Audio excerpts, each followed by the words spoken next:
Hi అండి, అందరూ ఎలా ఉన్నారు? బాగున్నారా? అందరూ పండగ షాపింగ్ అయితే చేసినట్టున్నారు. మేమే లేట్ అనుకుంటా.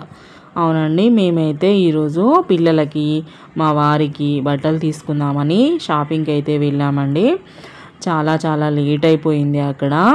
పిల్లలు ఇంట్లోనే ఉంటాం మమ్మీ మీరే తీసుకురా అని అన్నారు, కానీ తీరా వాళ్ళని మనం తీసుకొచ్చిన తర్వాత వాళ్ళకి నచ్చకపోతే మళ్ళీ వాపస్ తీయడము అలా ఎందుకని మేమైతే పిల్లల్ని తీసుకొనే వెళ్ళామండి. బాబుకి పాపకి నచ్చినవే కొనిచ్చాము. పాప ఒక ట్రెడిషనల్ వేర్ తీసుకుంది, అలాగే ఒక ఫ్రాక్ తీసుకుంది. బాబు కూడా ఒక ట్రెడిషనల్ వేర్ తీసుకున్నాడు, అలాగే ఒక షర్ట్ అయితే తీసుకున్నాడండి. మా వారు కూడా షర్ట్స్ ప్యాంట్లు తీసుకున్నారు. నాకైతే నేనైతే ఈసారి ఏం షాపింగ్ చేయలేదండి, ఇంట్లో ఉన్నవే ఏదోటి కట్టేసుకుందాంలే అన్నట్టు. వాళ్ళకైతే షాపింగ్ అయితే కంప్లీట్ అయిపోయింది. షాపింగ్ మాల్లోనే మాకు చాలా లేట్ అయిపోయింది. షాపింగ్ చేస్తున్నంతసేపు పిల్లలు ఆకలి అని కేకలు వేయడమే, అటు వాళ్ళని సంధాయించడము, ఇటు షాపింగ్. ఎక్కడ పోయినా ఆడవాళ్ళకి ఇంతే కదండి.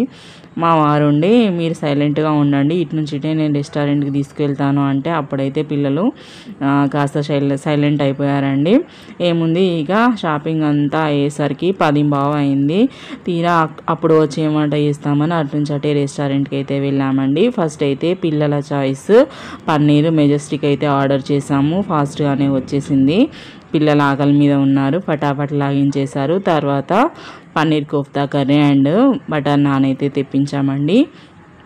సూపర్గా ఉన్నాయి, సాఫ్ట్గా ఉన్నాయి. కోఫ్తా కర్రీ కూడా చాలా బాగుంది. ఇంతకీ మీ పండగ షాపింగ్ అయిపోయిందా? చేసేసారా అందరూ? ఇదండి ఈరోజు మా వ్లాగ్ అయితే, మినీ వ్లాగ్. ఈ వీడియో నచ్చితే లైక్ చేయండి, షేర్ చేయండి, తప్పకుండా సబ్స్క్రైబ్ చేసుకోండి. పిల్లల్ని తీసుకొని షాపింగ్ మాల్కి వెళ్తే నిజంగా గందరగోళంగా చేస్తారు కదండి. మాకైతే అక్కడ ఒకటే కాళ్ళ నొప్పులు ప్లస్ వీళ్ళ ఆకలి గోలలు.